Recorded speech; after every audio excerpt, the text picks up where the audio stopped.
Salam dan bahagia. Kami dari kelompok 13 akan mempresentasikan materi proses penelitian atau sumber pengolahan dan penyajian data. Sebelumnya, perkenalkan anggota kelompok kami.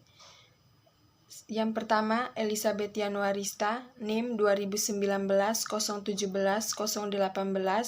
Heni Feradika, NIM 2019-017-037, 3. Silda Kurama 2019-017-038, Sunu Arianti 2019-017-049, Familia Beatrix BKH 2019-017-066.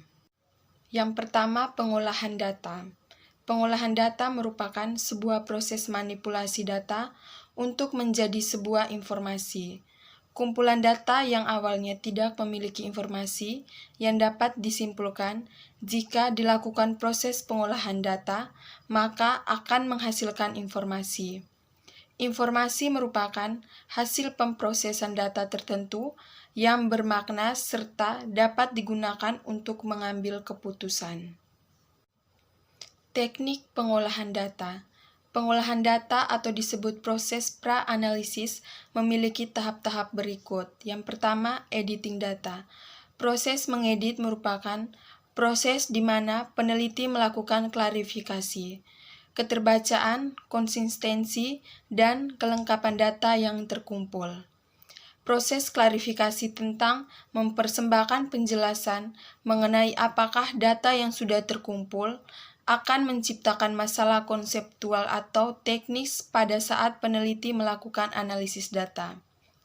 Dengan adanya klarifikasi ini, diharapkan masalah teknis atau konseptual tidak mengganggu proses analisis, jadi dapat menimbulkan bias tambahan hasil analisis. Keterbacaan hal baik dengan skala pengukuran yang akan digunakan. Tujuan editing data adalah untuk menghilangkan kesalahan-kesalahan yang terdapat pada pencatatan yang ada di lapangan dan bersifat koreaktif.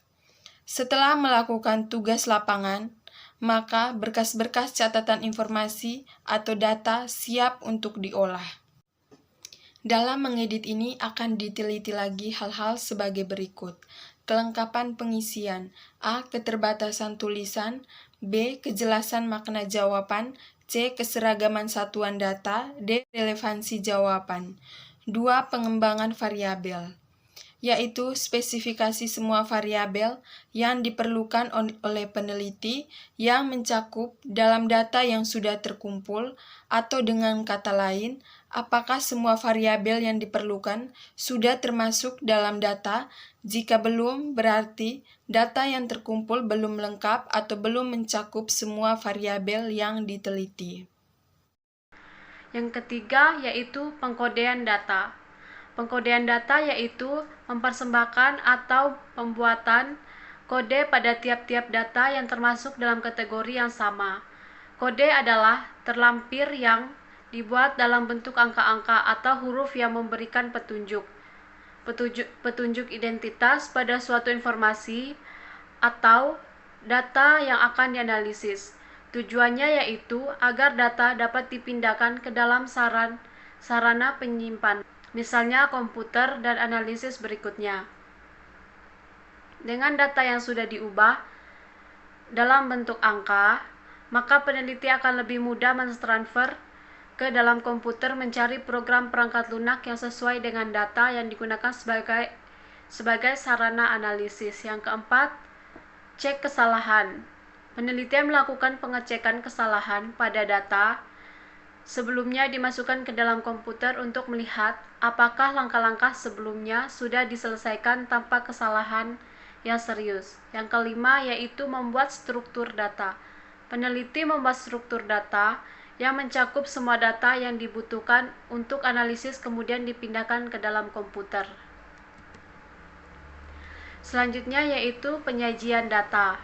Penyajian data merupakan salah satu kegiatan dalam pembuatan laporan penelitian yang telah dilakukan agar dapat dipahami dan dianalisis sesuai dengan tujuan yang diinginkan. Data yang disajikan harus sesederhana, jelas, agar mudah dibaca. Penyajian data juga dimasukkan agar para pengamat dapat dengan mudah memahami apa yang kita sajikan untuk selanjutnya dilakukan penelitian atau perbandingan. Tujuan dari penyajian data itu adalah yang pertama, penyajian data memudahkan dalam membaca dan memahami data mentah yang tidak beraturan, sulit dibaca dan dipahami. Dengan menyajikannya dalam bentuk tabel atau gambar, maka penampilan dan gambar data lebih mudah dibaca dan dipahami. Yang ke B yaitu dalam analisis data mentah yang belum tersusun dengan baik, memerlukan waktu yang lama dan sulit untuk dianalisis. Dengan menyusunnya dalam bentuk yang lebih teratur, maka lebih mudah dianalisis. Baik, selanjutnya akan dijelaskan oleh bentuk data yang disajikan. Penyajian data dilakukan untuk menyusun atau mengatur data. Data yang disajikan dapat berbentuk skor, presentasi, dan indeks. Bentuk data sangat tergantung pada bentuk mana yang diberikan manfaat maksimal kepada pembaca dalam memahami data. Pertama, skor data. Skor data merupakan data hasil dari pengukuran. Data ini langsung diambil berdasarkan hasil pengukuran variabel tertentu atau responden. Pengukuran dilakukan dalam mengubah respon yang diberikan oleh responden atas instrumen menggunakan aturan skor. Yang kedua adalah presentasi data. Presentasi data dapat disajikan dalam bentuk presentasi. Skors diubah menjadi presentasi dengan cara membagi suatu skors dengan total dan mengalikan 100. Misalnya, siswa yang tidak lulus ujian adalah 15 orang dari 50 peserta ujian. Data siswa yang tidak lulus adalah 15/50 kali 100 sama dengan 30%. Data bentuk presentasi biasanya dipilih bila ingin mengetahui posisi data di antara total keseluruhan. Ketiga, indeks data. Yang disajikan juga dapat diubah ke dalam bentuk indeks, seperti juga penyajian data menggunakan presentase. Pengubahan ke dalam angka indeks juga dapat dimaksud untuk mengetahui nilai suatu skor di antara keseluruhan data. Bedanya, presentasi disajikan dalam bentuk present, sedangkan indeks disajikan dalam bentuk angka desimal. Misalnya, terdapat sebanyak 15 siswa yang tidak lulus dalam sebuah tes yang diikuti oleh 20 orang, maka angka ketidaklulusannya adalah 15/20 sama dengan 0,75. Teknik penyajian data dapat dilakukan dengan 3 cara. Yang pertama yaitu membuat tabel. Tabel merupakan kumpulan angka-angka yang disusun menurut kategori-kategori, misalnya jumlah pegawai menurut pendidikan dan masa kerja, sehingga memudahkan dalam pembuatan analisis data. Penyajian data dalam bentuk tabel bertujuan untuk memberikan informasi dan gambaran mengenai jumlah secara terperinci, sehingga memudahkan pengelola data dalam menganalisis data tersebut. Lalu ada beberapa macam bentuk tabel yang telah dikenal oleh masyarakat, di antaranya yaitu yang pertama, tabel satu arah, yaitu suatu tabel yang memuat keterangan mengenai satu hal atau satu karakteristik saja di dalamnya. Lalu yang kedua, yaitu tabel dua arah adalah bentuk tabel yang menunjukkan hubungan antara dua hal atau dua karakteristik yang berbeda. Yang ketiga, tabel tiga arah adalah jenis tabel yang menunjukkan hubungan dari tiga hal atau tiga karakteristik yang berbeda. Lalu yang keempat, tabel baris kolom yang merupakan jenis tabel yang terdiri dari baris dan kolom yang mempunyai ciri tidak terdiri dari beberapa kategori dan bukan merupakan data kuantitatif yang telah dibuat menjadi beberapa kelompok. Lalu yang kelima, tabel kontingensi adalah bagian dari tabel baris kolom. Namun, jenis tabel ini memiliki ciri-ciri khusus, yaitu penyajian data yang terdiri dari dua faktor atau dua variabel. Lalu yang keenam, tabel silang merupakan tabel yang hanya terdiri dari satu variabel, tetapi juga dapat terdiri dari dua variabel tergantung dari data yang diperoleh atau keadaan yang dideskripsikan. Tabel silang atau variabel yang digunakan untuk menggambarkan data dengan menampilkan satu karakteristiknya saja. Sedangkan tabel silang dua variabel digunakan untuk menggambarkan data dengan menampilkan dua karakteristik. Lalu penyusunan suatu tabel untuk memperoleh suatu data dengan tujuan tertentu biasanya diperoleh berdasarkan waktu, wilayah, keadaan, atau frekuensi. Yang pertama yaitu berdasarkan waktu. Menyusun data dengan berdasarkan waktu, maka pertimbangan waktu menjadi pokok utamanya dalam memperoleh suatu data. Lalu yang kedua berdasarkan wilayah. Dasar utama penyusunan atau penyajian data berdasarkan wilayah adalah menggunakan wilayah atau daerah sebagai target dalam memperoleh datanya.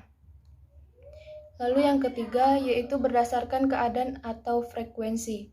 Penyusunan data berdasarkan keadaan atau frekuensi ini memiliki pertimbangan dari kondisi fisik atau banyaknya kejadian di suatu tempat dalam kurun waktu tertentu.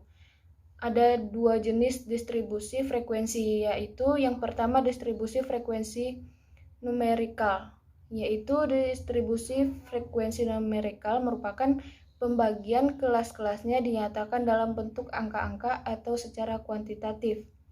Lalu yang kedua yaitu distribusi frekuensi kategorikal, adalah pembagian kelas-kelas berdasarkan jenis data atau penggolongan data yang dilakukan secara kualitatif. Selanjutnya yang ketiga, diagram atau grafik. Diagram merupakan jenis penyajian data berupa gambar-gambar yang menunjukkan secara visual data yang biasanya terdiri dari angka atau simbol-simbol yang dibuat berdasarkan data dari suatu tabel yang telah dibuat.